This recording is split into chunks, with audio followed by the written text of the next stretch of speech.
توبہ کی 74 آیات ہم پڑھ چکے تھے، 10واں رکوع۔ آج ہمیں انشاءاللہ بقیہ آیات اس رکوع کی اور 11واں رکوع مکمل کرنا ہے۔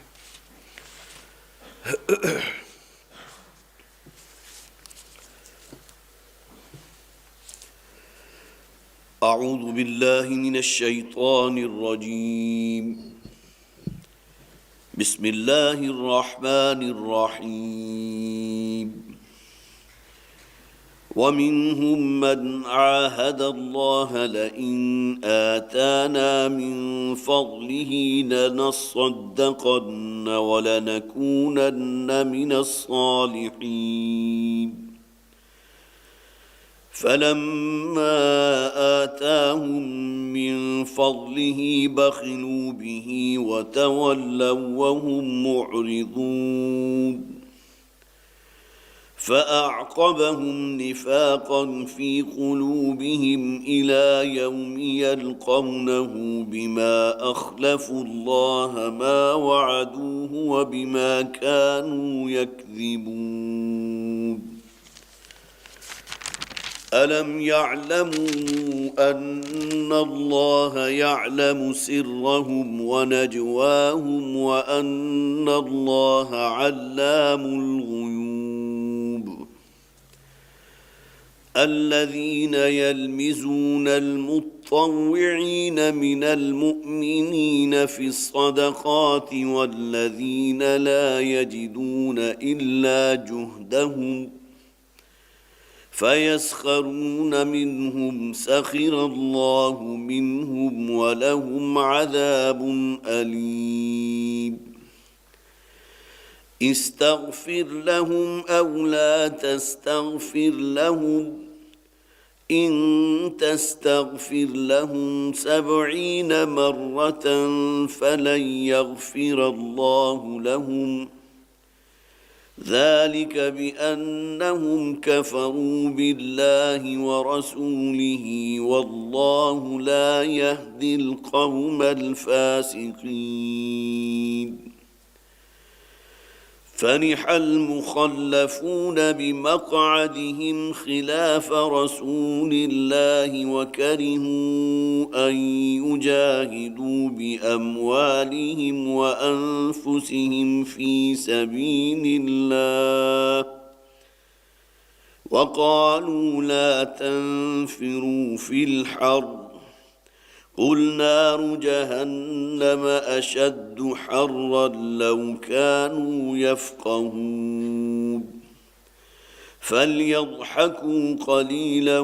وليبكوا كثيرا جزاء بما كانوا يكسبون فإن رجعك الله إلى طائفة منهم فاستأذنوك للخروج فقل لن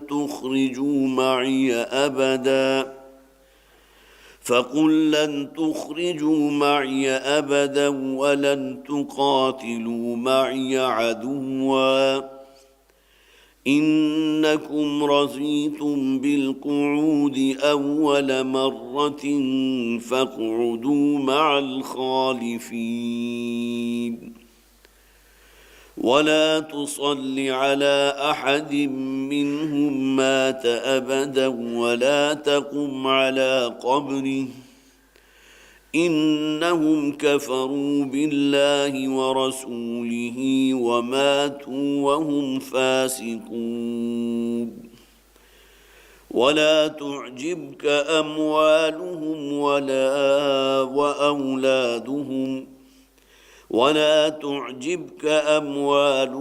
وأولادهم إنما يريد الله أن يعذبهم بها في الدنيا وتزهق أنفسهم وهم كافرون صدق الله العظيم رب اشرح لي صدري ويسر لي أمري واحلل عقدة من لساني يفقهوا قولي اللهم ألهمنا رشدنا وأعذنا من شرور أنفسنا آمین یا رب العالمین۔ سورہ توبہ کا 10واں رکوع، اس کی چند آیات اور 11واں رکوع اگرچہ مکمل نہیں ہو سکا، ابھی تلاوت اس کی آپ نے سنی ہے۔ سورہ مبارکہ پر ہمارا یہ درس اب کافی ہفتے ہو چکے بلکہ مہینوں گزر چکے، جاری ہے۔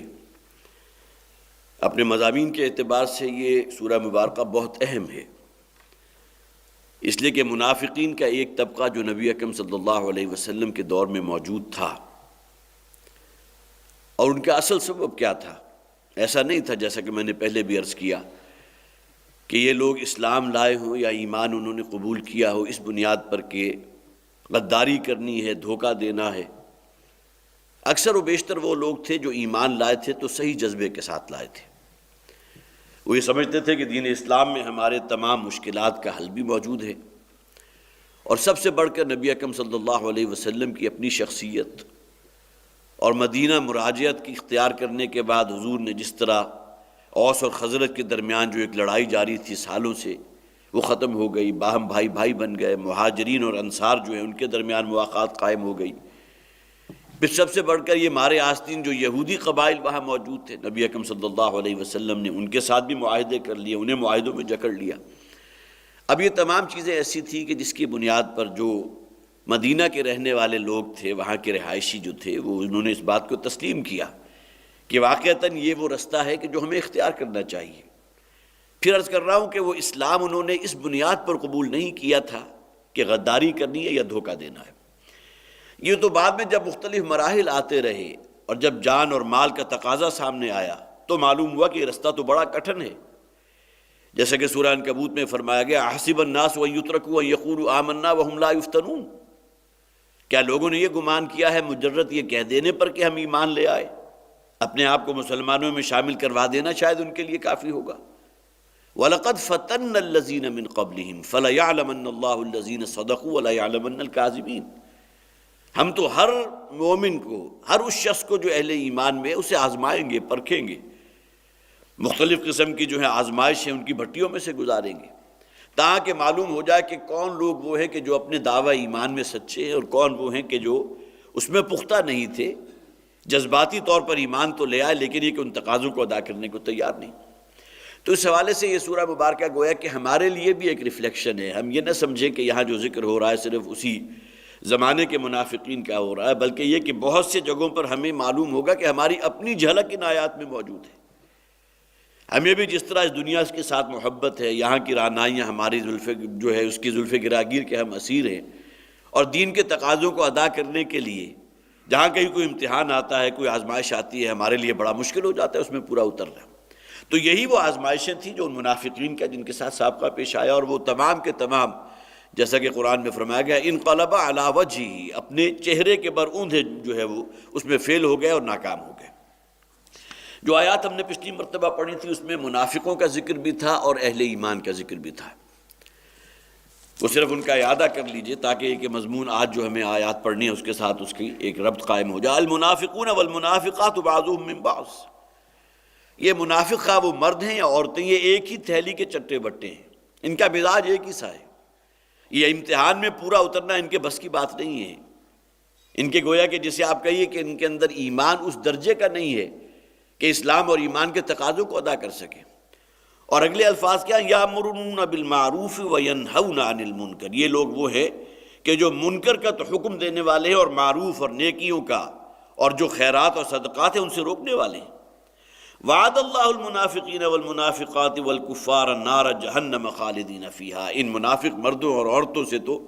اللہ کا وعدہ ہے کہ جہنم ہی ان کا ملجا و مأویٰ ہوگی، وَلَعَنَهُمُ اللَّهُ، اور ان پر اللہ کی لعنت ہوگی، وَلَهُمْ عَذَابٌ مُقِيمٌ، اور ان کے لیے وہ عذاب ہوگا جو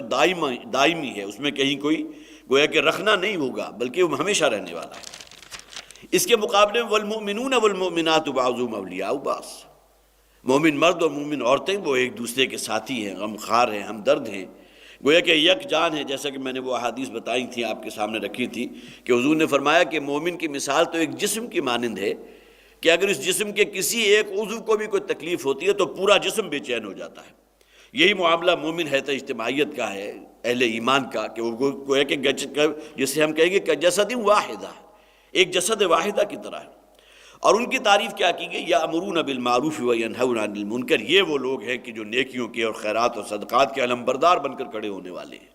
اس کا پرچارک کرنے والے ہیں، اس کا حکم دینے والے ہیں، اور منکرات کا، فحش اور بے حیائی کے کاموں کو روک دینے والے ہیں۔ وَيُقِيمُونَ الصَّلَاةَ وَيُؤْتُونَ الزَّكَاةَ وَيُطِيعُونَ اللَّهَ وَرَسُولَهُ أُولَٰئِكَ سَيَرْحَمُهُمُ اللَّهُ۔ وہاں فرمایا گیا تھا منافقین کے ذکر میں لعنہم اللہ، یہاں فرمایا گیا یہ وہ لوگ ہیں کہ جنہیں اللہ تعالیٰ کی رحمت اپنی آغوش میں ڈھانپ لے گی۔ ان اللہ عزیز حکیم، یقین اللہ تعالیٰ عزیز اور حکیم ہے۔ نبی اکرم صلی اللہ علیہ وسلم کی ایک حدیث میں نے آپ کو پچھلی مرتبہ سنائی تھی کہ جس میں صاحب ابن کثیر، تفسیر ابن کثیر کے جو لکھنے والے ہیں وہ اپنی تفسیر میں لے کر آئے ہیں کہ حضور نے فرمایا کہ اللہ تعالیٰ نے مجھے 4 تلواریں دے کر بھیجا۔ سب سے پہلی تلوار ہے مشرکین کے خلاف، یہ مشرکین مکہ تھے۔ قاتل المشرکین، جیسا کہ فرمایا گیا کہ ان مشرکوں کے ساتھ اے نبی صلی اللہ علیہ وسلم آپ کو بھی اور اے مسلمانوں تمہیں بھی قتال کرنا ہے۔ قتال کسے کہتے ہیں؟ ایک دوسرے کو قتل کرنے کے درپے ہونا۔ ایک تو جہاد ہے، منافقین کے لیے قتال کے الفاظ نہیں آئے، جہاد کے الفاظ آئے، جاہدہم بھی، جیسا کہ فرمایا گیا جاہد الکفار والمنافقین، لیکن کافروں اور مشرکوں کے لیے قتال کے الفاظ ہیں۔ دوسری تلوار اہل کتاب کے خلاف، قاتل الذین لا یؤمنون باللہ ولا بالیوم الآخر، اور آخر میں فرمایا گیا من الذین اوتوا الکتاب حتی یعطوا الجزیۃ عن ید وہم صاغرون۔ گویا کہ حضور کو دوسری تلوار جو دی گئی وہ اہل کتاب کے خلاف تھی، جن میں نصارہ بھی تھے اور یہود بھی تھے۔ تیسری تلوار حضور کو جو دی گئی وہ ہے باغیوں اور سرکشوں کے خلاف، فقاتلوا التی تبغی حتی تفیء الی امر اللہ۔ جو بھی سرکش ہیں، جو بھی بغاوت کے اوپر آمادہ ہیں، اے نبی صلی اللہ علیہ وسلم آپ کو ان کے خلاف قتال کرنا ہے، لڑائی کرنی ہے، جنگ کرنا ہے، یہاں تک کہ وہ اللہ کے حکم کے سامنے جھک جائیں۔ اور پانچویں جس کے لیے قتال کے الفاظ نہیں ہیں، لیکن یہ کہ 2 مقامات پر سورہ تحریم میں بھی فرمایا گیا اور یہاں سورہ توبہ میں بھی آ گیا، یا ایھا النبی جاہد الکفار والمنافقین واغلظ علیہم، اے نبی صلی اللہ علیہ وسلم ان کفار اور منافقین کے خلاف آپ کا جہاد جاری رہنا چاہیے۔ واغلظ علیہم، اور ان کے معاملے میں آپ کو اب سختی اختیار کرنی پڑے گی۔ تو گویا کہ یہاں منافقین کے لیے الفاظ جو ہیں وہ قتال کے نہیں ہیں بلکہ جہاد کے ہیں، اور ظاہر ہے اس سے پہلے بھی بارہا یہ مباحث یہاں گزر چکے ہیں کہ جہاد گویا کہ ایک بہت وسیع تر اس کا کانٹیکسٹ ہے، قتال اس کا نقطہ عروج ہے جس میں ایک دوسرے کی کو گویا کہ قتل کرنے کے درپے والی نوبت، آمنے سامنے مقابلے کی نوبت آتی ہے، جبکہ جہاد جو ہے صرف کسی کے خلاف غم و غصہ ہے، اس کو برداشت کرنا، یہ بھی جہاد ہے۔ جیسا کہ نبی اکرم صلی اللہ علیہ وسلم کا معاملہ رہا کہ ان منافقین اور خاص طور پر عبداللہ ابن ابی کی طرف سے جو طرز عمل اختیار کیا جاتا رہا، آپ کی تکلیف، آپ کی قلب مبارک کو جو تکلیف برداشت کرنا پڑتی ہوگی، اور جس طرح آپ صبر کے گھونٹ پیتے ہوں گے اس کا ہم اندازہ نہیں کر سکتے۔ حضرت عائشہ رضی اللہ تعالی عنہ جو حضور کی ازواج مطہرات میں حضور کو بہت محبوب تھی، ان کے اوپر جو تہمت لگا دی تھی عبداللہ ابن ابی نے۔ اب اس قسم کی اور بہت سی مثالیں میں نے آپ کو دی تھی۔ اب آئیے ان آیات کی طرح جو آج ہمارا موضوع ہے۔ یہ تو اصل میں پچھلی گفتگو تھی، لیکن یہ کہ انہی منافقین کا چونکہ آگے ذکر جاری ہے، فرمایا وَمِنْهُمْ مَنْ عَاهَدَ اللَّهُ، ان منافقوں میں سے کچھ وہ بھی ہیں کہ جو اللہ سے ایک عہد باندھ لیتے ہیں، قول و قرار کرتے ہیں، معاہدہ کرتے ہیں، لَإِنْ آتَانَا مِنْ فَضْلِهِ، کہ اگر اے پروردگار تو ہمیں اپنے فضل میں سے کچھ عنایت فرما دے، ہم پر اپنے فضل کی بارش فرما دے، لَنَصَّدَّقَنَّ، تو ہم لازماً صدقہ و خیرات کریں گے، وَلَنَكُونَنَّ مِنَ الصَّالِحِينَ، اور لازماً ہم نیکی پر کاربند رہنے والے لوگوں میں سے ہوں گے۔ گویا کہ نیک عمل کرنے والے اور اسلام کی تعلیمات پر عمل کرنے والے، صدقہ و خیرات کرنے والے، اللہ سے عہد کیا کہ اگر تو ہمیں اپنے فضل سے نواز دے۔ فَلَمَّا آتَاهُم مِّن فَضْلِهِ، اور جب اللہ تعالیٰ نے ان کو اپنے فضل میں سے دے دیا، گویا کہ ان کے اوپر رحمت کی بارش ہو گئی، عنایات ہو گئی اللہ کی، بَخِلُوا بِهِ، تو اب انہوں نے بخل سے کام لیا۔ پہلا وعدہ کیا کیا تھا؟ لَنَصَّدَّقَنَّ، ہم لازماً صدقہ و خیرات کریں گے، اس کا اپوزٹ کیا ہوا؟ بخل سے کام لینا۔ جیسا کہ منافقین کا تذکرہ آیا تھا، يَقْبِضُونَ أَيْدِيَهُمْ، انہوں نے تو اپنے ہاتھوں کو، اپنے مٹھیوں کو بالکل بند رکھا ہوا ہے کہ کہیں مٹھی کھل جائے اور اس میں سے کوئی شے جو ہے اللہ کے رستے میں دینی پڑ جائے، لہذا مٹھیوں کو بہت زور کے ساتھ بند رکھو تاکہ کوئی شے جو ہے اس میں برآمد ہو کر اللہ کے لیے کوئی صدقہ و خیرات، کوئی انفاق، کوئی جہاد بالمال، اس کی نوبت ہی نہ آئے۔ لَنَصَّدَّقَنَّ، وعدہ یہ کیا تھا، لیکن طرز عمل کیا ہوا؟ بَخِلُوا بِهِ، انہوں نے بخل سے کام لیا۔ وَتَوَلَّوْا وَهُمْ مُعْرِضُونَ، اور کہا تھا انہوں نے کہ ہم نیکوکار لوگ بن جائیں گے، انہوں نے اعراض کیا، وہم معرضون، اور اس بات کو ٹال گئے، گویا کہ اپنا رخ پھیر لیا۔ کجا یہ کہ جب وہ کسی مشکل میں تھے، تکلیف میں تھے، مصیبت میں تھے، تو اللہ سے بڑا وعدہ کیا تھا کہ اے پروردگار ہمیں اس مشکل سے نکال دے، ہم پر اپنے فضل کی بارش فرما دے، تو ہم تیرے راستے میں بڑا صدقہ و خیرات بھی کریں گے اور انتہائی نیکوکار لوگوں میں سے ہو جائیں گے۔ جب اللہ کے فضل نے انہیں ڈھانپ لیا، لہٰذا ان کا طرز عمل کیا آیا، بخلوا بہ وتولوا ہم معرضون، انہوں نے بخل سے کام لیا اور وہ پھر گئے، منہ موڑ لیا اور اعراض کیا۔ فَأَعْقَبَهُمْ نِفَاقًا فِي قُلُوبِهِمْ، تو اللہ تعالیٰ نے ان کے دلوں میں بطور سزا نفاق کو پیوست کر دیا، نفاق پیدا کر دیا، إِلَىٰ يَوْمِ يَلْقَوْنَهُ، اور یہ نفاق اب رہے گا ان کے دلوں میں اس دن تک جس دن وہ اللہ سے ملاقات کریں گے، ظاہر قیامت تک کے لیے۔ اگرچہ کہا جا سکتا ہے کہ انسان کا جو اس دنیا میں جو مہلت عمر ہے اس کا تعلق تو انسان کی اس دنیا میں آنکھ بند ہو جانے تک ہے، لیکن عالم برزخ جس کیفیت میں گزرے گا، یہاں تعبیر کیا گیا قیامت تک ان کے دلوں سے اب یہ نفاق نکل نہیں سکے گا۔ بما اخلف اللہ ما وعدوا، بسبب اس خلاف کے، وہ خلاف وعدہ جو انہوں نے کیا تھا، جو خلاف ورزی کی اللہ سے کیے ہوئے وعدے کی، وبما كانوا يكذبون، اور بسبب اس جھوٹ کے جو انہوں نے بولا تھا۔ کہا تو یہ تھا ہم صدقہ و خیرات کریں گے، اس کی بجائے بخل سے کام لیا، اور کہا یہ تھا کہ ہم نیکوکار لوگ بن جائیں گے، لیکن یہ کہ ان کے طرز زندگی کے اندر سر منہ کوئی فرق واقع نہیں ہوا۔ اب یہاں دیکھیں یہ ایک گویا کہ نقشہ کشی کی گئی ہے ان لوگوں کی، وَمِنْهُمْ، ہم کون ہیں؟ یہ منافقین کا ذکر ہو رہا ہے سورہ مبارکہ میں۔ ان منافقین میں کچھ ایسے ہیں کہ جو اس کسوٹی پر پورے اترتے ہیں۔ اب یہاں ذرا ہمیں اپنے آپ کو بھی رکھ کر دیکھنا چاہیے کہ کتنے ہی مواقع ہماری زندگی میں آتے ہیں، بڑی تکلیف میں ہے، مصیبت ہے، پریشانی ہے، کوئی اور اس قسم کا معاملہ، انسان کی کوئی بیماری کا معاملہ آ گیا، کسی ابتلا اور آزمائش میں مبتلا ہو گیا،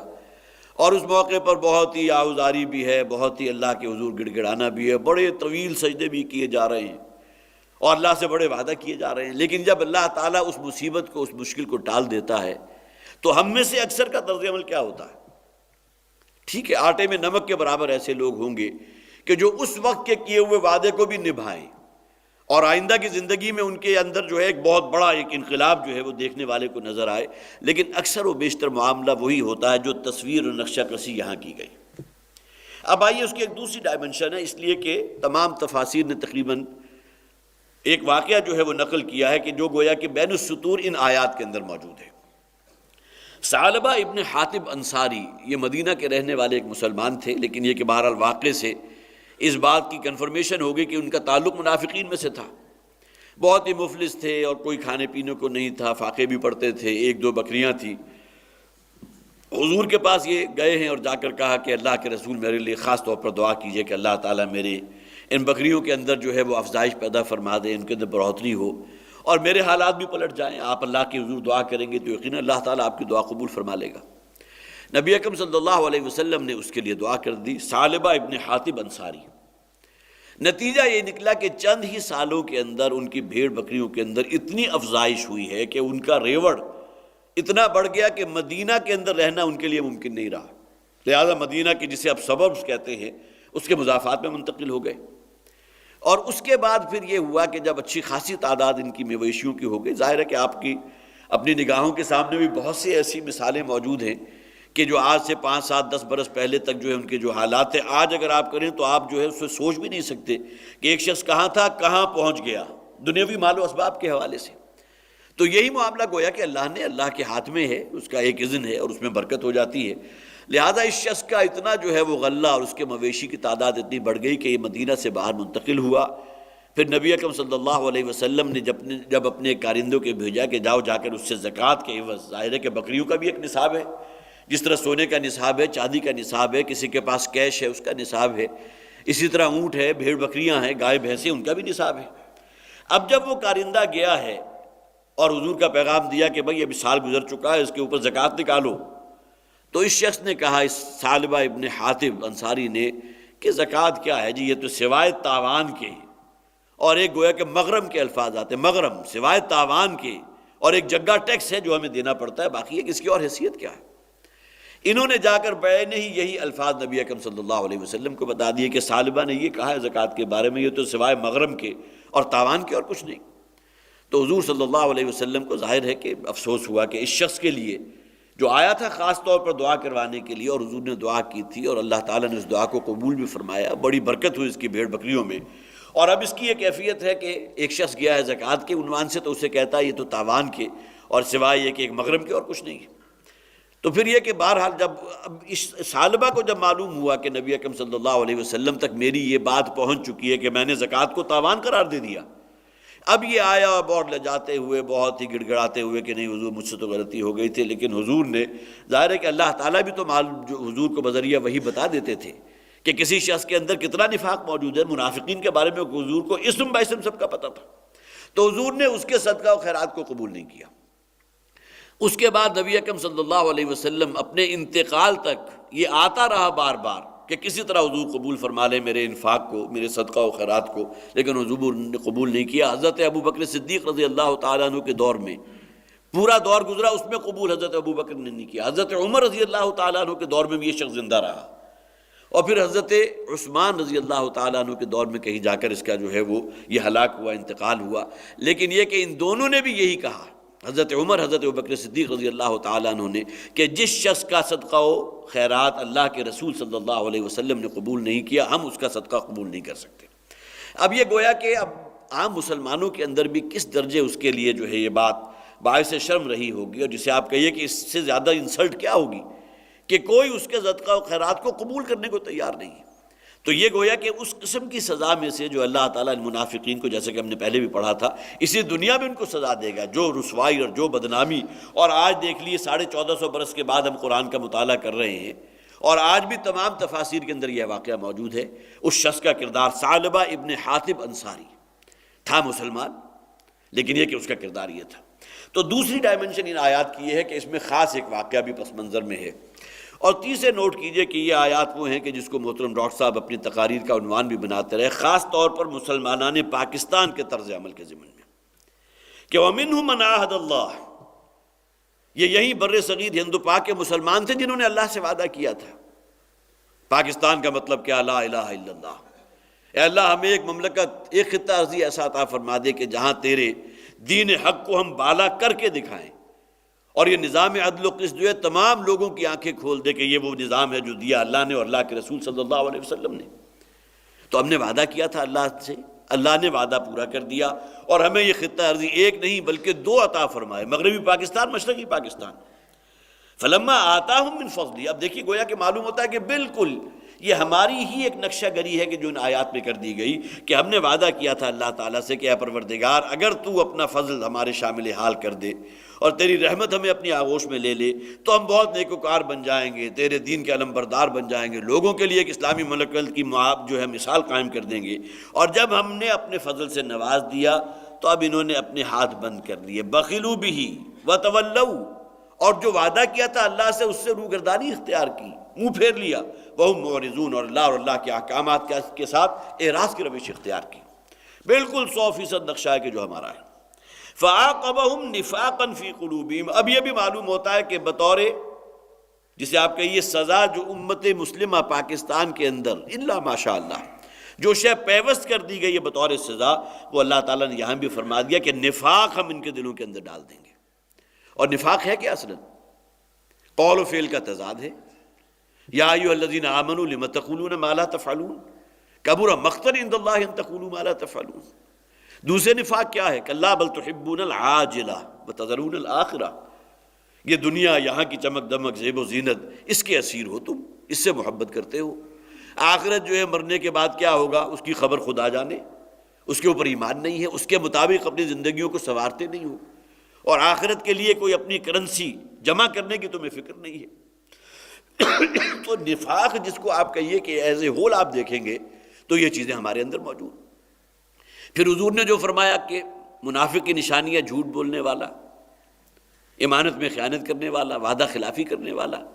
ایک ایک کسوٹی کو دیکھ لیجئے اور پرکھ لیجئے کہ واقعتاً یہ بیماری اور یہ مرض ہمارے اندر موجود ہے یا نہیں۔ اب ظاہر ہے کہ اس میں مجھے زیادہ تفصیل میں جانے کی ضرورت نہیں، ڈاکٹر صاحب اس موضوع کے اوپر اکثر بیان کرتے ہیں، آپ حضرات کی بھی سماعت سے یقیناً گزرا ہوگا، لیکن معلوم ہوتا ہے کہ ان 3 آیات کے اندر اللہ تعالیٰ نے مسلمانان پاکستان کا بھی ایک نقشہ کھینچ دیا کہ تم نے بھی ہم سے وعدہ کیا تھا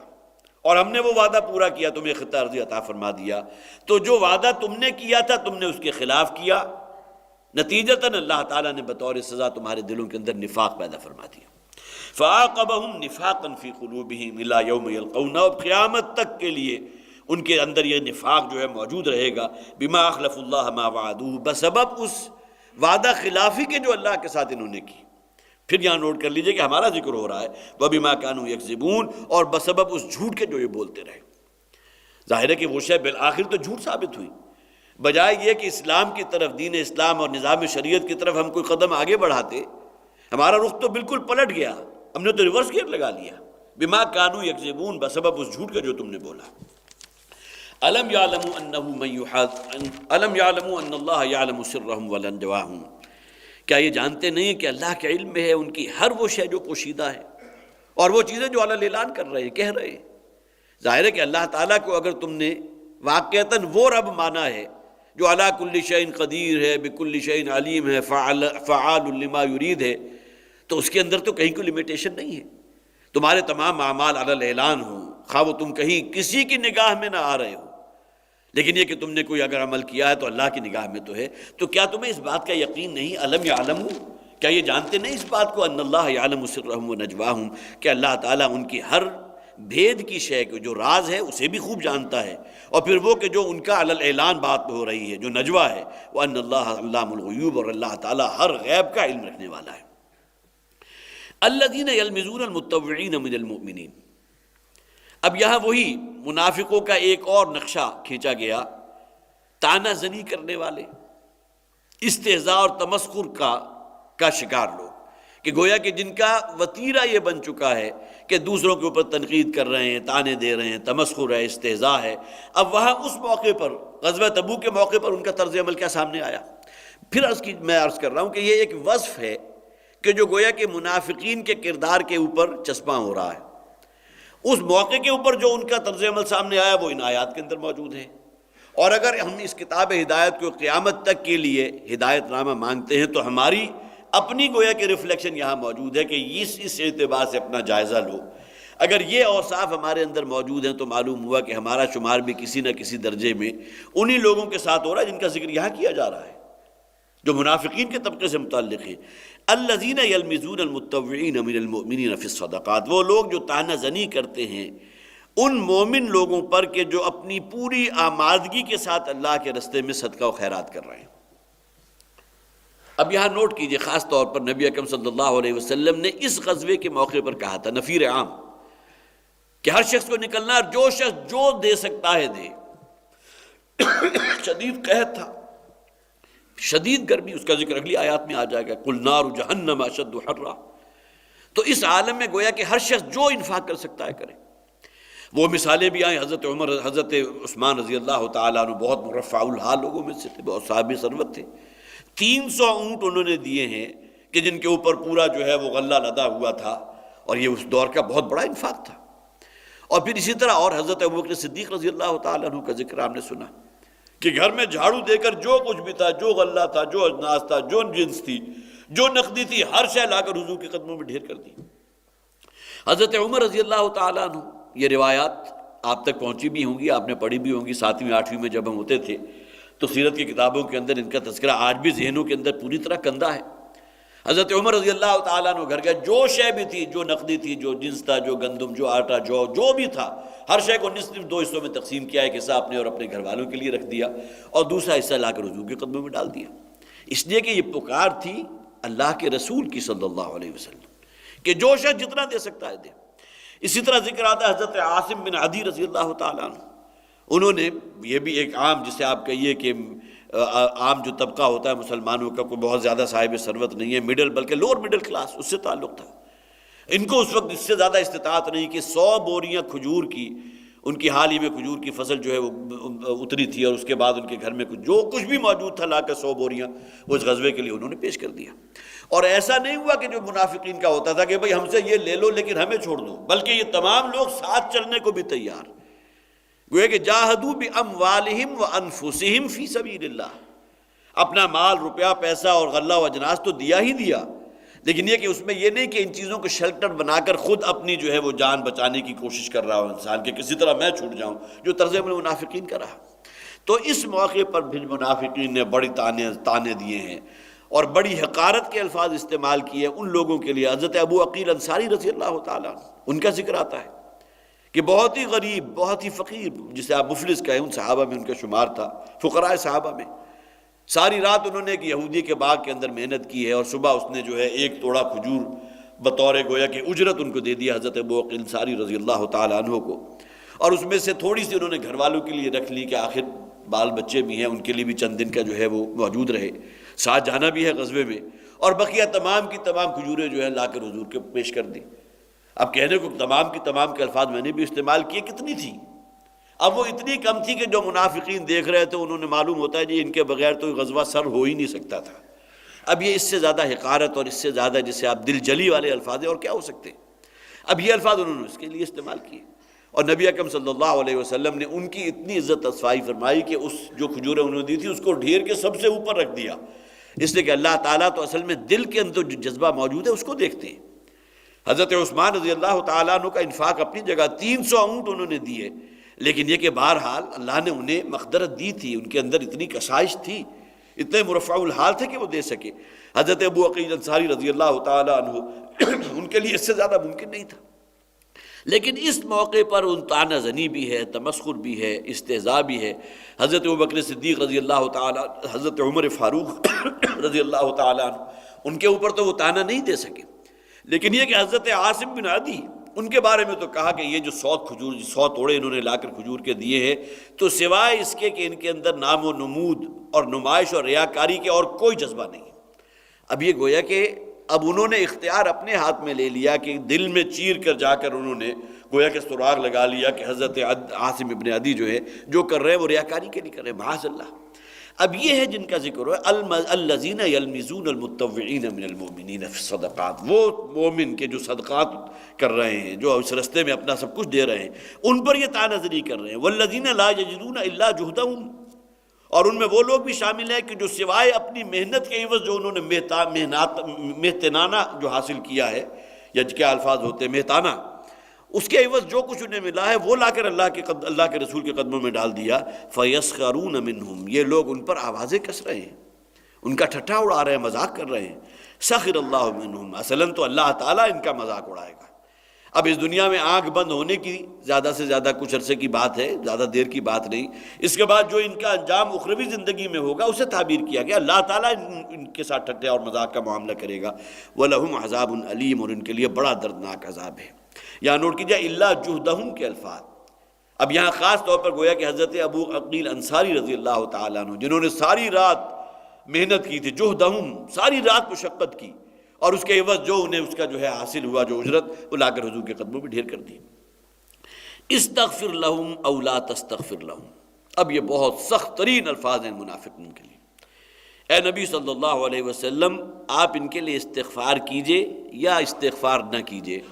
استغفر لہم او لا تستغفر لہم، ان تستغفر لہم 70 مرۃ، اور اگر اے نبی آپ ان کے لیے 70 مرتبہ بھی استغفار کریں گے، فَلَن يَغْفِرَ اللَّهُ لَهُمْ، تب بھی اللہ تعالیٰ انہیں معاف نہیں کرے گا۔ یہ اصل میں گویا کہ جسے آپ کہیے کہ اللہ تعالیٰ کی بیزاری اور غصے کی انتہا ہو سکتی ہے۔ استغفار کرنے والی ذات کون سی ہے؟ اللہ کے رسول صلی اللہ علیہ وسلم، واحد کا صیغہ ہے نا، یہ عام مسلمانوں سے تو نہیں کہا جا رہا کہ تم ان کے لیے استغفار کرو یا نہ کرو برابر ہے، اللہ کے رسول کو حکم دیا گیا۔ استغفار کرنے والے اللہ کے رسول ہیں، اور روایات موجود ہیں کہ نبی اکرم صلی اللہ علیہ وسلم کے اندر جو رافت اور جو معدت اور جو عفو درگزر کا جو معاملہ حضور کے اندر بدرجہ تھا موجود تھا، تو حضور نے فرمایا کہ اگر مجھے یہ گمان ہوتا کہ 70 سے زیادہ مرتبہ استغفار کرنے پر ان کی جان بخشی ہو سکتی ہے،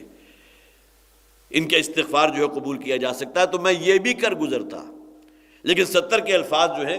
عربی زبان میں عام طور پر کثرت کے لیے آتے ہیں، اس کے اندر ہزاروں مرتبہ آ گیا، آپ کا ان کے لیے لاکھوں مرتبہ استغفار کر لیں، اللہ تعالیٰ ان کی مغفرت نہیں کرے گا۔ استغفر لهم او لا تستغفر لهم ان تستغفر لهم 70 مرة فلن يغفر الله لهم ذلك بانهم كفروا بالله ورسوله۔ یہ اصل میں ان کے جو اندرونی مرض ہے اس کا ذکر کر دیا گیا۔ بظاہر تو مسلمان ہیں، اسلام کا لبادہ اوڑھا ہوا ہے، لیکن یہ اس وجہ سے ان کے ساتھ یہ معاملہ اللہ کر رہا ہے، اس سے بڑی سزا اور کوئی نہیں کہ اللہ کے رسول بھی اگر ان کے لیے 70 مرتبہ استغفار کرتے ہیں تب بھی ان کی مغفرت نہیں ہے۔ ذالک بانہم، یہ کس لیے؟ اس وجہ سے کہ انہم کفروا باللہ ورسولہ، کہ انہوں نے اللہ اور اللہ کے رسول کے ساتھ کفر کیا۔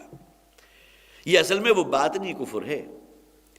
ایک ہوتا ہے ارتداد اصطلاحاً، کوئی شخص علی الاعلان دائرہ اسلام سے نکل گیا، دائرہ کفر میں داخل ہو گیا، اسلامی حکومت ہے اور اگر یہ شخص دسترس میں ہے تو اسے قتل کر دیا جائے گا۔ یہ الگ بات ہے کہ بہت سی احادیث ایسی ہیں کہ اس کا تعاقب نہیں کیا جائے گا۔ فرض کیجئے وہ اس وطن کو چھوڑ کر، ایک صاحب سے، ایک عالم سے میری ملاقات ہوئی تھی، ان سے اس موضوع کے اوپر گفتگو ہوئی تو انہوں نے اس نقطے کو واضح کیا۔ ایسا نہیں ہوگا کہ اب اس کے تعاقب کے اندر لوگ جو ہے گھوڑے دوڑا دیے جا کے پکڑ کے لاؤ اس کو ہم نے، لیکن یہ کہ اگر اس مملکت کی حدود کے اندر ہے، دائرہ اسلامی جو ہے اس کے اندر اگر ہے تو اجتماعیہ کے دائرے کے اندر ہے اسلامی حکومت میں، تو اس کو قتل کر دیا جائے گا۔ لیکن اگر وہ کہیں نکل گیا ہے تو اس کا تعاقب نہیں ہوگا، ٹھیک ہے، پھر اللہ تعالیٰ آخرت میں تو اس کا معاملہ ہو کر رہے گا۔ تو فرمایا کہ انہوں نے کفر کیا اللہ کے ساتھ اور اللہ کے رسول کے ساتھ۔ یہ اصل میں وہ، جیسا کہ میں عرض کر رہا تھا، ایک اصطلاحاً ارتداد ہے، علی الاعلان کسی کا اسلام کو چھوڑ کر کسی اور دین کو اختیار کر لینا۔ ایک ارتداد معنوی ہے کہ اس نے علی الاعلان تو یہ معاملہ نہیں کیا، اس نے کہ علی الاعلان کرے گا تو اسلامی حکومت تو وہ تو واجب القتل ہے، قتل کر دیا جائے گا، لیکن حقیقتاً اس نے معنوی اعتبار سے ارتداد کیا۔ منافقین کا طرز عمل یہ تھا۔ کوئی شخص بھی علی الاعلان اس نے یہ نہیں کہا کہ میں تو جو ہے اسلام کو چھوڑتا ہوں، اللہ کے رسول کو چھوڑتا ہوں، اللہ کے رسول کی نافرمانی کر کے رہوں گا، یہ نہیں کیا، بلکہ یہ کہ معنوی ارتداد کا معاملہ ہوا، لہذا اسلام کا شیلٹر انہیں حاصل رہا۔ ذالک بانہم کفروا باللہ ورسولہ، لیکن مانن تو انہوں نے کفر کیا ہے۔ ان کا طرز عمل، ان کے قول سے، ان کے اقوال جو ہیں، جس طرح طعنہ زنی کر رہے ہیں مسلمانوں پر، اور ان میں سے ایک بغداد تو وہ بھی تھا جس نے نبی اکرم صلی اللہ علیہ وسلم کے سامنے کھڑے ہو کر کہا تھا، اعدل یا محمد، مال غنیمت آیا، اے محمد آپ عدل و انصاف سے کام نہیں رہے صلی اللہ علیہ وسلم، معاذ اللہ، یہ الفاظ اس شخص نے کہے تھے۔ تو گویا کہ یہ اپنے زبان سے کلمہ کفر تو نکال چکے، لیکن اس کے باوجود قرآن یہاں جو انہیں تعبیر کر رہا ہے کہ اس معنوی کفر کی بات کر رہا ہے، ذالک بانہم کفروا باللہ ورسولہ واللہ لا یہدی القوم الفاسقین، اور اللہ تعالیٰ ایسے فاسقوں کو ہرگز ہدایت نہیں دے گا۔ فرح المخلفون بمقعدہم خلاف رسول اللہ، بڑے خوش ہیں، بہت شاد و فرح ہیں، یہ پیچھے رہے۔ مخلف کون ہے؟ جو پیچھے رہ گئے۔ حضور اور آپ کے ساتھی 30,000 کا لشکر تھا غزوہ تبوک کے لیے، یہ تو روانہ ہو گئے جہاد کے لیے، قتال کے لیے، لیکن جن لوگوں نے جھوٹی قسمیں کھائی تھی، معذرتیں تراشی تھی، یہ پیچھے تھے، مخلف ہیں۔ فرح المخلفون بمقعدہم خلاف رسول اللہ، اللہ کے رسول سے جدا ہو کر اب یہ جو پیچھے رہنے والے لوگ تھے، جو بیٹھ رہے وہیں، جسے ایک جگہ کہا گیا کہ وہ خواتین کی طرح، جس طرح عورتیں جو ہے وہ کسی جہاد اور قتال میں حصہ نہیں لیتی، وہ گھروں میں رہتی ہیں، انہوں نے بھی اسی طرز عمل پر جو ہے گویا کہ عمل کیا ہے کہ خواتین کی طرح گھروں میں ٹکے رہ گئے۔ فرح المخلفون بمقعدہم خلاف رسول اللہ، اللہ کے رسول کے بعد یہ لوگ تھے کہ جو اب وہ یہیں بہت بیٹھے رہ گئے اور بہت شادہ و فرحاں ہیں، بہت خوش ہیں۔ وَكَرِهُوا أَن يُجَاهِدُوا بِأَمْوَالِهِمْ وَأَنفُسِهِمْ فِي سَبِيلِ اللَّهِ، انہیں تو بہت ناپسند ہے یہ بات کہ وہ اپنی مالوں اور اپنی جان کے ساتھ اللہ کے رستے میں جہاد کریں۔ یہاں پھر نوٹ کر لیجئے حضور صلی اللہ علیہ وسلم کا وہ قول، یہ جو شخص بھی مرا اس حالت میں کہ اس کے دل میں اللہ کی راہ میں جہاد اور قتال کی نیت یا اس کا جذبہ موجود نہیں تھا، تو اس کی موت ایک فقط مات علی شعبۃ من النفاق، اس کی موت ایک اعتبار سے نفاق کے اوپر واقع ہوئی، نفاق کی ایک جہت کے اوپر اس کی موت واقع ہوئی، جس کے اندر اللہ کے رستے میں اپنا مال اور اپنی جان جو ہے اس کے ساتھ جہاد اور قتال کا جذبہ موجود نہیں تھا۔ یہی بات یہاں فرمائی گئی کہ جو انہوں نے کیا ہے معاملہ، جو انہوں نے کفر کیا، جسے میں کہہ رہا ہوں کہ یہ معنوی ارتداد ہے، معنوی کفر ہے، وہ اس وجہ سے وَكَرِهُوا أَن يُجَاهِدُوا بِأَمْوَالِهِمْ وَأَنفُسِهِمْ فِي سَبِيلِ اللَّهِ، کہ یہ اللہ کے رستے میں جہاد کرنے سے اپنی مالوں اور اپنی جان کے ساتھ کنی کتراتے تھے، اسے ناپسند کرتے تھے، اس میں اپنی جان ضائع ہونے کا اندیشہ ہے، زخمی ہونے کا اندیشہ ہے، تکلیف پہنچنے کا اندیشہ ہے۔ وَقَالُوا لَا تَنْفِرُوا فِي الْحَرِّ، اور ان لوگوں نے تو یہ بھی کہا تھا ان مسلمانوں سے جو اب روانہ ہونے والے تھے کہ دیکھو تمہاری تو مت ماری گئی ہے، یہ اس قدر شدید گرمی، اور اس وقت ظاہر ہے کہ ایک عرب کا صحرا ہے، کوئی شیلٹرز نہیں تھے، ایئر کنڈیشن سیلون نہیں تھی کہ جس کے اندر لوگ جا رہے ہوں، کوئی سایہ دار جو ہے وہ جنگل نہیں تھا، لق و دق صحرا، اور آسمان سے جسے آپ کہیے کہ وہ سورج جو ہے آگ اگلتا ہوا، انہیں خوفزدہ کرنے کی کوشش کر رہے ہیں، ان کے مورال کو کم کرنے کے لیے قالوا لا تنفلوا فی الحر،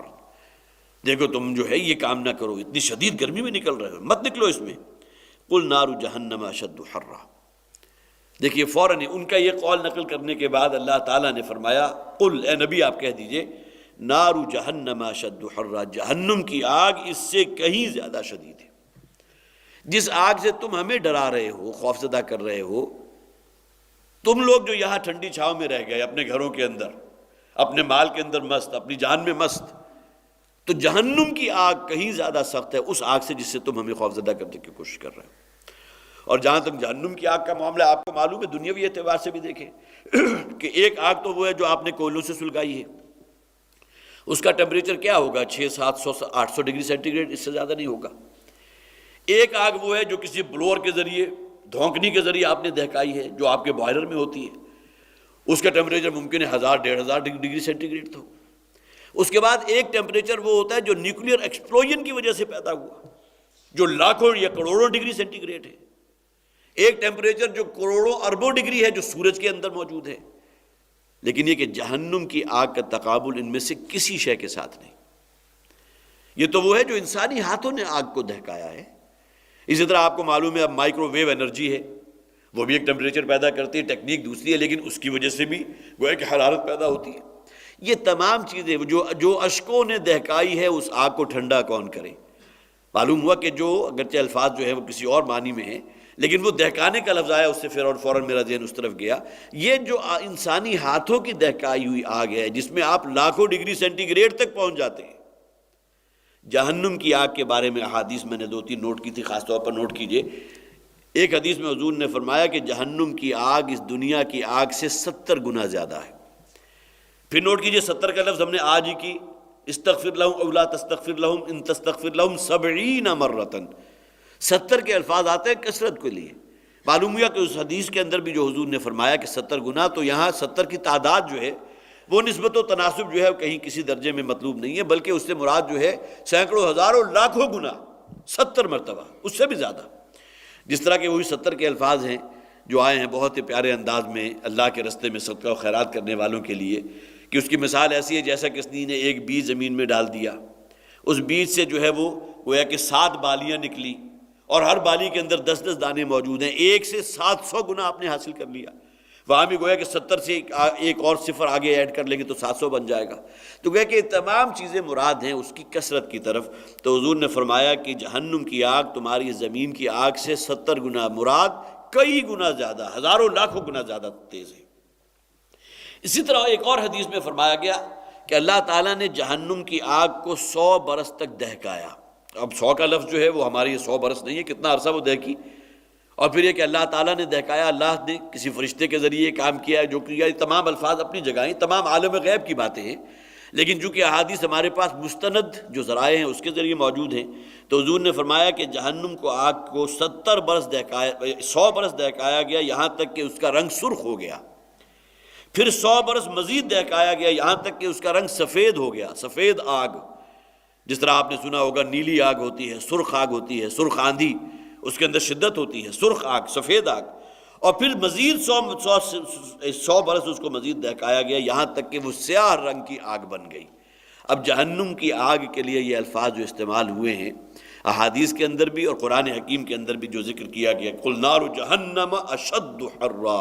اس دنیاوی آگ کے اوپر جہنم کی آگ کو قیاس نہ کرو، وہ اس سے کہیں زیادہ شدید ہے، لاکھوں کروڑوں گنا زیادہ شدید ہے۔ لَوْ كَانُوا يَفْقَهُونَ، کاش کہ انہیں اس بات کا تفقہ حاصل ہو جائے۔ ظاہر ہے کہ ایمان بالآخرت اگر صرف ایک جسے آپ کہیے کہ ایک کچھ ڈیٹا ہے کہ جو ہمارے ذہن کے اندر ایک ٹوٹلی محفوظ ہے تو وہ الگ بات ہے، لیکن اگر انسان کا یقین ہے آخرت پر، جو اللہ نے جنت کے بارے میں وعدے کیے ہیں، جو پچھلی مرتبہ میں نے حدیث آپ کو سنائی تھی، صحابہ کرام نے حضور سے سوال کیا تھا کہ حضور ہمیں ذرا جنت کے احوال کے بارے میں بتائیں، کچھ باتیں تو قرآن کے ذریعے پتہ چل گئی کہ وہاں دودھ کی نہریں بھی ہیں، شہد کی نہریں بھی ہیں، پھر وہاں بڑے پرندے بھی ہیں، تمہارے لیے ہر شے فراہم کر دی جائے گی۔ تو ایک حدیث میں جو موجود ہے، بخاری میں موجود ہے، جس میں حضور نے فرمایا کہ جنت کی اینٹیں سونے اور چاندی کی ہوں گی، جنت کا گارا مشک کا ہوگا، جنت کی جو کنکریاں ہیں جو عام طور پر آپ کو زمین کے اوپر چلے جائیں تو کنکریاں، روڑے پتھر نظر آتے ہیں، وہ یاقوت اور زمرد کے ہوں گے، اسی طرح حضور نے فرمایا کہ جنت کی جو مٹی ہے وہ زعفران کی ہوگی۔ اب یہ الفاظ بھی اصل میں ہمارے ذہن کے نزدیک کر کے بات کیے گئے تاکہ یہ کہ جنت کی نعمتوں کے بارے میں تمہیں پتہ چلے۔ اور اسی طرح جہنم کی جو ہولناکیاں ہیں ان کا ذکر بھی قرآن میں بہت سے مقامات پر موجود ہے، لیکن یہاں میں اکتفا کر رہا ہوں حضور کی نار جہنم اشد حرا کی تفصیل میں کہ یہ دو احادیث جو میں نے آپ کو سنائی۔ فَلْيَضْحَكُوا قَلِيلًا وَلْيَبْكُوا كَثِيرًا، پہلی آیت کے آخر میں فرمایا گیا تھا لَوْ كَانُوا يَفْقَهُونَ، کاش کہ انہیں اس بات کا علم حاصل ہو کہ ان کا ٹھکانہ اب جہنم ہوگی۔ اگر یہ علم حاصل ہو جائے تو اس کا نتیجہ کیا نکلے گا؟ تو پھر ان کا معاملہ یہ ہوگا کہ ان کے لیے ہنسنے کی کوئی بات نہیں ہوگی بلکہ رونے کا مقام ہوگا، کہ دنیا کی عارضی زندگی کا اختتام جو اخروی زندگی پر ہونے والا ہے، جو منتج ہوگی اس اخروی زندگی پر، کہ اس کی جہنم کا نقشہ یہ ہے فَلْيَضْحَكُوا قَلِيلًا وَلْيَبْكُوا كَثِيرًا۔ اگر انہیں اپنا وہ اخروی زندگی انجام ان کے سامنے ہو تو انہیں چاہیے کہ ہنسے، فَلْيَضْحَكُوا قَلِيلًا، بہت تھوڑی بہت ہنسی کبھی ہو جائے تو ٹھیک ہے، لیکن یہ کہ وَلْيَبْكُوا كَثِيرًا، لیکن اس روز کے دورانیے کا بڑا حصہ ان کا روتے میں گزرنا چاہیے ان کے انجام کے حوالے سے۔ جزاء بما كانوا يكسبون، یہ جزا اور بدلہ ہے اس شے کا جو انہوں نے کسب کیا ہے۔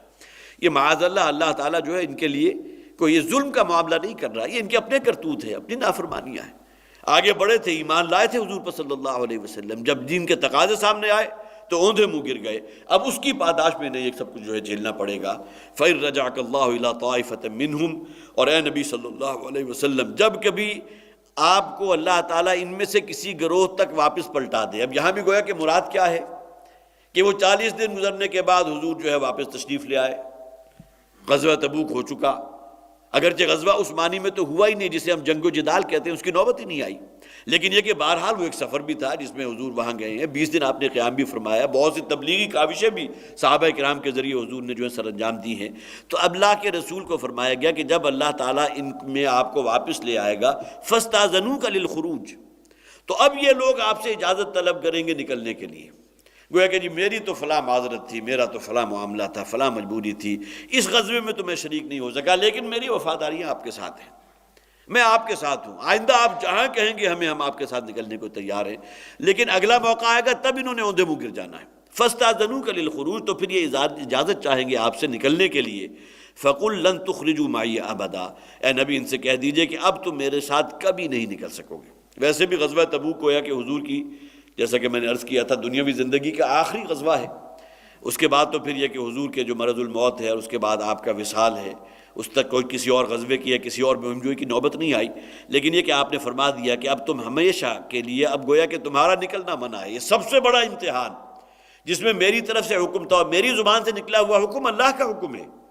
اس کی تم نے جو ہے نافرمانی کی ہے، اس کی معصیت کی ہے، لہذا فرمایا کہ فَقُلْ لَن تُخْرِجُوا مَعِيَ أَبَدًا، اب تم کبھی میرے ساتھ نہیں نکلو گے، وَلَن تُقَاتِلُوا مَعِيَ عَدُوًّا، اور کسی دشمن کے مقابل ہو کر تم میرے ساتھ مقابلہ نہیں کرو گے، إِنَّكُمْ رَضِيتُمْ بِالْقُعُودِ أَوَّلَ مَرَّةٍ، اس لیے کہ جو اصل امتحان کا معاملہ تھا جو پہلی مرتبہ ہو چکا،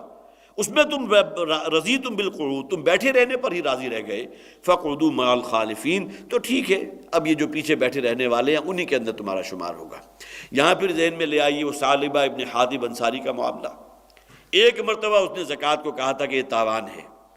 اور اس کے بعد حضور نے اپنی زندگی کی حد تک، اور پھر حضرت عمر فاروق، حضرت ابوبکر، حضرت عمر فاروق، اس پورے ادوار کے اندر ان کا کوئی صدقہ اور خیرات قبول نہیں کی۔ یہی معاملہ ان منافقین کا ہے کہ اب گویا کہ ان کے ساتھ ان کا معاملہ یہ ہوگا کہ اب یہ کہیں قریب نہیں پھٹکیں گے، نہ کسی مقابلے میں ساتھ ہوں گے، اس لیے کہ وہ اس امتحان میں ناکام رہے تھے کہ جو اصل امتحان ان کا تھا غزوہ تبوک کا۔ وَلَا تُصَلِّ عَلَىٰ أَحَدٍ مِّنْهُمْ مَاتَ أَبَدًا، اب دیکھیے یہاں بھی گویا کہ جسے میں نے عرض کیا تھا کہ بیزاری کی انتہا کیا تھی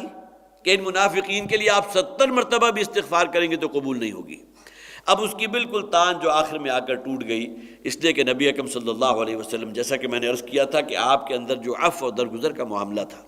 منافقین کے معاملے میں آپ نے کچھ سختی اور ان کے ساتھ کوئی جو ہے بہت زیادہ مشقت والا معاملہ کبھی نہیں کیا، بلکہ نرمی کا معاملہ کیا، اور ہر موقع پر آپ نے جو ہے حضرت عمر فاروق رضی اللہ تعالیٰ عنہ کو روکنے کی کوشش کی ہے جب ان کے اندر وہ جذبہ دینی جو ہے وہ حمیت جاگتی تھی، اور آپ تلوار ہاتھ میں لے کر کھڑے ہو جاتے تھے کہ حضور مجھے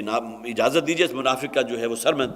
اس کے جسم سے جدا کر دوں۔ تو آپ نے ہر موقع پر اس معاملے میں نرمی اختیار کی، لیکن اب یہاں جب اللہ کی طرف سے حکم آ گیا وَلَا تُصَلِّ عَلَىٰ أَحَدٍ مِّنْهُمْ مَاتَ أَبَدًا، اے نبی صلی اللہ علیہ وسلم اب ان میں سے اگر کوئی شخص مر گیا تو آپ اب کبھی ان کی نماز جنازہ ادا نہیں کریں گے۔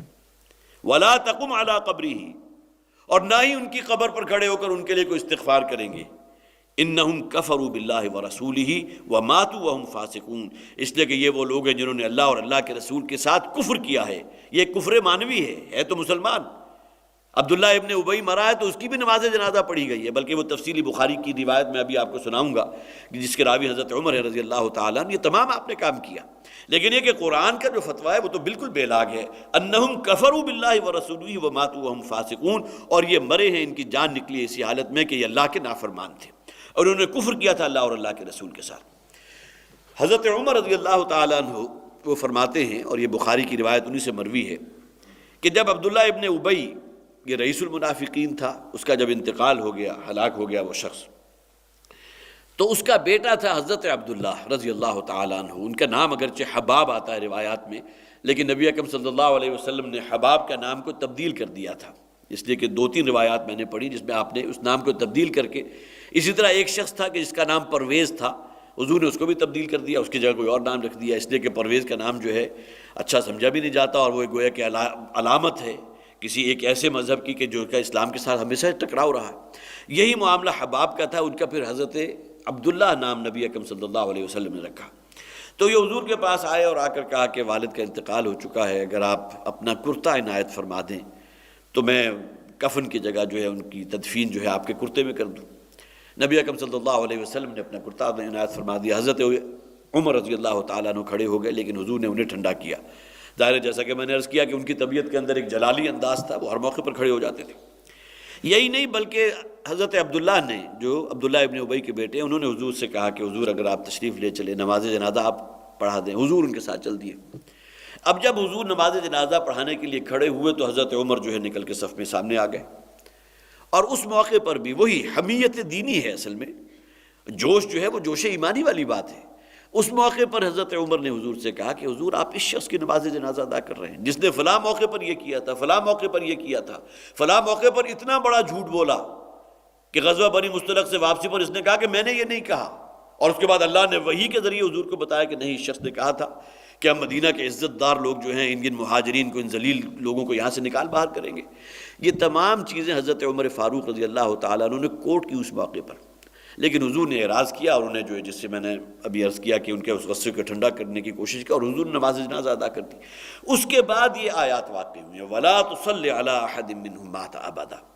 اب یہاں اصل میں بہت پیارا نکتہ ہے، ایک تفسیر میں پڑھ رہا تھا کہ آپ نے نماز جنازہ جو پڑھائی تو اس کی 3 وجوہات تھیں۔ سب سے پہلی وجہ تو ظاہر ہے وہ سب سے اولا ہے، سب سے افضل ہے کہ آپ کی طبیعت کے اندر ایک حلم تھا، بردباری تھی، کسی کے ساتھ کوئی انتقام، جسے آپ کہیے انتقامی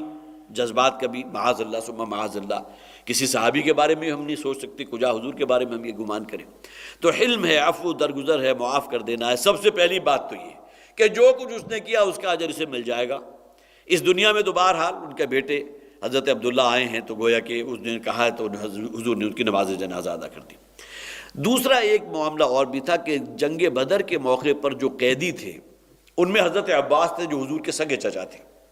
یہ قیدیوں میں یہ بھی شامل تھے، 70 کی تعداد آتی ہے ان قیدیوں کی۔ حضرت عباس بہت قد و قامت والے تھے، اور یہی معاملہ عبداللہ ابن ابی کا بھی تھا کہ وہ بھی بہت قد و قامت تھا۔ جو کپڑے حضرت عباس کی جسم کے اوپر تھے وہ پھٹ گئے تھے بہت ہی، جسے آپ کہیے کہ اس قابل نہیں تھے کہ انہیں استعمال کیا جا سکے۔ تو حضور نے اس موقع پر دیکھا کہ کسی کے گھر سے، تو عبداللہ ابن ابی اپنے گھر گیا اور اپنا نیا جوڑا لا کر جو ہے حضور کو دیا، کہ گویا کہ حضرت عباس کے لیے اس موقع پر اس نے اپنا جوڑا دیا تھا، اپنا کرتا دیا تھا۔ تو گویا کہ حضور نے اپنا کرتا جو عطا فرمایا، تو ایک اعتبار سے وہ جو احسان حضور محسوس کرتے تھے کہ حضرت عباس جو حضور کے چچا تھے ان کو عبداللہ ابن ابی نے اپنا کرتا دیا تھا، تو اس کا ایک رد عمل تھا کہ حضور نے گویا کہ اس احسان کا بدلہ چکایا کہ اپنا کرتا عطا فرما دیا۔ اور تیسرے یہ کہ حضرت عبداللہ جو عبداللہ ابن ابی کے بیٹے ہیں ان کی دل جوئی بھی مقصود تھی، نوجوان تھے، اور آ کر انہوں نے ایک بات کہی اور حضور اس کو انکار کر دیتے، تو یہ گویا کہ حضور نے مناسب نہیں سمجھا۔ تو یہ 3 باتیں تھیں جس کی بنیاد پر پھر یہ کہ حضور نے عبداللہ ابن ابی کی نماز جنازہ پڑھی۔ اس کے بعد یہ آیات نازل ہوئی کہ اب آئندہ آپ کسی منافق کی نماز جنازہ ادا نہیں کریں گے۔ حضرت عمر رضی اللہ تعالیٰ عنہ اس کے بعد اہتمام کیا کرتے تھے۔ حضرت حذیفہ، ان کا ذکر میں پہلے بھی کر چکا، صاحب سر النبی، کہ وہ جن کے پاس اللہ کے رسول صلی اللہ علیہ وسلم کا ایک راز تھا۔ منافقین کے تمام کے نام حضور نے حضرت حذیفہ کو بتا دیے تھے۔ تو حضرت عمر یہ ایک بات جو ہے آبزرو کرتے تھے کہ جس شخص کی نماز جنازہ میں حضرت حذیفہ شریک نہیں ہوتے تھے تو حضرت عمر بھی اہتمام فرماتے تھے اس کی نماز جنازہ میں وہ بھی شریک نہیں ہوتے تھے، اس لیے کہ انہیں معلوم تھا کہ اب یہ چونکہ یہ آیات نازل ہو چکی ہیں تو جس کو بھی پتہ ہے منافقین کے بارے میں کہ یہ شخص منافق ہے، دیکھیں حضور نے اپنی پوری زندگی میں کسی کو منافق کہہ کے خطاب نہیں کیا، کسی کو منافق لیبل نہیں کیا، عبداللہ ابن ابی تک کو منافق لیبل نہیں کیا، اس کے نماز جنازہ تک پڑھائی۔ اور صحابہ کرام کا بھی یہ معاملہ جیسا کہ میں نے عرض کیا کہ اس میں بھی اگرچہ کسی کے اوپر لکھا ہوا نہیں تھا کہ منافق ہے، لیکن حضور نے جب تک آپ کا وصال نہیں ہوا تھا اس وقت تک ایک بات کا اہتمام فرماتے تھے کہ اگر کسی کا مدینہ میں انتقال ہو گیا اور حضور کو معلوم ہے منافق ہے تو حضور کہتے تھے کہ تصلی علی اخیکم، اپنے بھائی کے لیے نماز جنازہ تم خود ادا کر دو۔ یہاں اصل میں ایک شیلٹر مل جاتا تھا، اس لیے کہ حضور پوچھا کرتے تھے کہ اس شخص کے اوپر کوئی رقم قرض تو نہیں ہے، اور اگر پتہ چلتا تھا کہ قرض ہے تو پھر حضور نماز جنازہ ادا نہیں کرتے تھے کہ پہلے اس کے جو والی ہیں جو وارث ہیں وہ اس قرض کی رقم کو ادا کرے پھر میں نماز جنازہ ادا کروں گا۔ تو لہٰذا یہ ایک شیلٹر مل جایا کرتا تھا کہ حضور جس کی نماز جنازہ ادا نہیں کرتے تھے تو یا تو ایک امکان یہ تھا کہ یہ مقروض تھا اور حضور کے علم میں تھا کہ اس کے ذمہ قرض ہے، یا دوسری بات جو حضور کو معلوم تھی کہ یہ منافقین میں سے تھا۔ تو آپ کا جب تک گویا کہ وصال نہیں ہوا تھا اس وقت تک آپ یہ اہتمام فرماتے تھے کہ منافق کی نماز جنازہ خود ادا نہیں کرتے تھے بلکہ صلی علی اخیکم، اپنے اس مسلمان بھائی کی نماز جنازہ تم ادا کر دو۔ اس میں دو پروٹیکشن رہتی تھی کہ شاید یہ قرض دار ہے اس وجہ سے، یا دوسری بات یہ کہ منافق ہے۔ پھر حضرت عمر کا جیسا کہ میں نے آپ کو طرز عمل بتا دیا، اب یہاں بھی خاص طور پر نوٹ کیجئے، حضرت عمر ہی سے روایت چونکہ مروی ہے، تین باتیں اور ہیں۔ حضرت عمر کا معاملہ خاص طور پر بقیہ صحابہ سے اس اعتبار سے بڑا نمایاں ہے کہ بہت سی ایسی چیزیں شریعت کا جز بن گئیں جس کے بارے میں حضرت عمر رضی اللہ تعالیٰ عنہ کی رائے پہلے آ چکی تھی۔ اس میں سب سے ٹاپ پر واقعہ غزوہ بدر کا کہ قیدیوں کے بارے میں جب 70 قیدی، 70 کی بڑی تعداد تھی، وہ جب ہاتھ آئے تو ان کے ساتھ کیا سلوک کیا جائے، حضرت عمر رضی اللہ تعالیٰ عنہ نے کہا تھا کہ ان میں سے ایک ایک کا سر قلم کر دیں، اس لیے کہ اللہ کے رسول کی جان لینے کے لیے آئے تھے، مقابلہ کرنے کے لیے۔ عزائم تو یہ تھے، اللہ کے دشمن ہے، اللہ کے رسول کے دشمن ہے، اللہ کے دین کے دشمن ہے، ان کی سزا اس سے کم نہیں ہونی چاہیے، بلکہ اس سے بھی آگے بڑھ کر جو شخص مسلمانوں میں سے قریب ترین رشتہ دار ہے اس شخص کا جو اب قیدی بن کر آ گیا وہ قریب ترین رشتہ دار قتل کرے اپنے اس شخص کو کہ جو اس کا قرابت دار ہے۔ حضرت عمر رضی اللہ تعالیٰ عنہ کی رائے یہ تھی، اور بعد میں معلوم ہو گیا، ہم نے پڑھ لیا تھا کہ بعد میں اللہ تعالیٰ کا منشا بھی آیا اور مسلمانوں نے جو فیصلہ کیا تھا، حضرت ابوبکر صدیق رضی اللہ تعالیٰ عنہ کا مشورہ تھا، خود اپنی حضور کی طبیعت کے اندر عفو درگزر تھی کہ آپ نے پھر گویا کہ فدیہ لے کر جو ہے ان قیدیوں کو رہا کرنے کا فیصلہ یہ ہو گیا، لیکن اللہ تعالیٰ نے اس کے اوپر جو ہے کہ وہ آیت خاصی سخت آیت تھی کہ جس میں عتاب نازل فرمایا اس فیصلے کے اوپر۔ گویا کہ اللہ کا منشا اور اللہ کی وحی کا منشا بین ہی وہی تھا جو حضرت عمر فاروق رضی اللہ تعالیٰ عنہ کی رائے تھی۔ دوسرے، جب مسلمان خواتین نکلتی تھی اپنے گھروں سے تو منافقین جو ہیں اس میں گویا کہ رستے میں کھڑے ہوئے ہیں، کوئی فقرہ اچھال دیا، جس طرح عام طور پر وہ باش لوگ ہوتے ہیں، ان میں وہ طبقہ بھی موجود تھا۔ تو حضرت عمر پہلے رائے دے چکے تھے، ابھی حجاب کے احکامات نازل نہیں ہوئے تھے، اور حضرت عمر رضی اللہ تعالیٰ عنہ نے حضور کی خدمت میں حاضر ہو کر کہا تھا کہ حضور ہماری خواتین کے لیے تو کوئی پورا پردے کا بندوبست ہونا چاہیے جس میں یہ اپنے گھر سے نکلیں تو کوئی بڑی چادر ہو جن سے ان کا چہرہ ڈھکا ہوا ہو،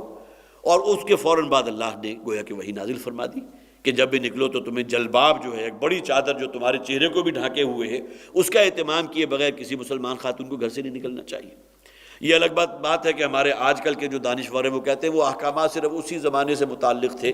آج تو ہماری نظریں بڑی پاک ہیں جی، آج تو میڈیا بڑا پاک ہے، کسی شخص کے اندر کیسے کوئی شیطانی خیال پیدا ہو سکتا ہے، لہذا کوئی ضرورت نہیں ہے چہرے کے پردے کی۔ یہ میں گویا کہ اس اعتبار سے بات کر رہا ہوں جو ان کی بات کی دلیل میں پیش کر رہا ہوں، ورنہ کہ اس دور میں تو یہ واقعہ پیش آیا تھا۔ اسی طرح تیسرا معاملہ یہ تھا منافقین کے معاملے میں حضرت عمر رضی اللہ تعالیٰ عنہ جو سختی تھی، بالآخر بالکل اسی کے مطابق جو اللہ کا حکم اور اللہ کی وحی بھی نازل ہو گئی، اور آخری احکامات وَلَا تُصَلِّ عَلَىٰ أَحَدٍ مِّنْهُمْ مَاتَ أَبَدًا وَلَا تَقُمْ عَلَىٰ قَبْرِهِ إِنَّهُمْ كَفَرُوا بِاللَّهِ وَرَسُولِهِ وَمَاتُوا وَهُمْ فَاسِقُونَ۔ تو حضرات یہ وہ کردار ہے جو بہت ہی عریاں ہو کر، بہت ہی نمایاں ہو کر ان آیات میں ہمارے سامنے آ رہا ہے۔ پھر اول و آخر اسی بات کا ذکر کر رہا ہوں کہ یہ جو کردار یہاں اس خاص پس منظر میں تو ٹھیک ہے، ان 3 آیات کے پس منظر میں بھی ایک خاص واقعہ آ گیا، فلاں اور بات انہوں نے کی تو اس پس منظر میں آ گئی، لیکن ایز اے ہول ایک جسے آپ شخصیت کہتے ہیں، جو ایک پرسنالٹی ہے، جو پرائرٹیز ہیں، جو ان کے اندر طعنہ زنی کا یہاں ذکر کیا گیا، جو عیب جوئی کا ذکر کیا گیا، تمسخر کا ذکر کیا گیا، یہ تمام چیزیں وہ ہیں جو ہمارے لیے بھی مشعل راہ ہیں، اور ہمیں یہ دیکھنا چاہیے کہ ہماری زندگیوں کے اندر کہیں یہ جھلک اگر نظر آ رہی ہے تو ہمارا شمار بھی کسی نہ کسی اعتبار سے انہی لوگوں کے ساتھ جو ہے، اگرچہ ریشو پروپورشن ہے لیکن یہ کہ کسی نہ کسی اعتبار سے ریفلیکشن وہاں نظر آ رہی ہے۔ اللہ تعالی ہمیں ان تمام باتوں سے محفوظ رکھے۔ بارک اللہ لی ولکم فی القرآن العظیم ونفعنی وایاکم بالآیات والذکر الحکیم۔ ایک بات نوٹ کر لیجئے گا کہ اگلا اتوار اگرچہ ہر مہینے کا جو پہلا اتوار محترم ڈاکٹر صاحب کے لیے مخصوص ہے وہ ہوگا، لیکن ڈاکٹر صاحب کا پہلے سے کوئی پروگرام ایک اسلام آباد کا شاید پہلے سے بنا ہوا ہے، لہٰذا اگلے اتوار کو وہ نہیں ہوں گے، لیکن انشاءاللہ ہمارا درس ہوگا، نوٹ فرما لیں۔ اور اس سے اگلا اتوار جو اگرچہ ماہ مارچ کا دوسرا اتوار ہوگا وہ پھر انشاءاللہ ڈاکٹر صاحب کا یہاں سیشن کوسچن آنسر کا۔ اللہم صلی علی محمد النبی الامی وعلی آلہ واصحابہ وسلم تسلیما کثیرا کثیرا۔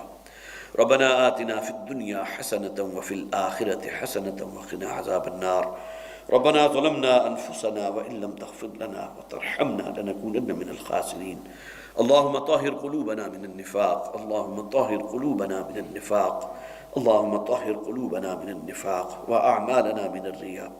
وألسنتنا من الكذب وأعيننا من الخيانة فإنك تعلم خائنة الأعين وما تخفي الصدور۔ اللهم نور قلوبنا بالإيمان، اللهم نور قلوبنا بالإيمان واشرح صدورنا للإسلام۔ اللهم زين أعمالنا باتباع نبيك محمد وصل عليه وسلم، وصلى الله تعالى على خير خلقه محمد وعلى آله وأصحابه أجمعين برحمتك يا أرحم الراحمين۔ ذرا ایک منٹ تشریف رکھیے گا، دو پرچیاں مجھے